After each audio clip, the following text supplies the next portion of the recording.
Welcome back. Spain میں یورپی union friendship federation کے زیر اہتمام بھارتی کونسل خانے کے سامنے کشمیری مظلوموں سے اظہار یکجہتی کے لیے مظاہرے کے اہتمام کیا گیا۔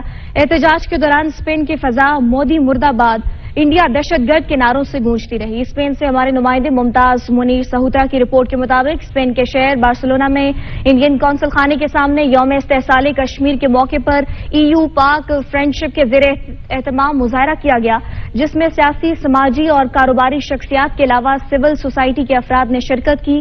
مظاہرین نے بینرز اور پاکستانی اور کشمیری پرچم اٹھا رکھے تھے۔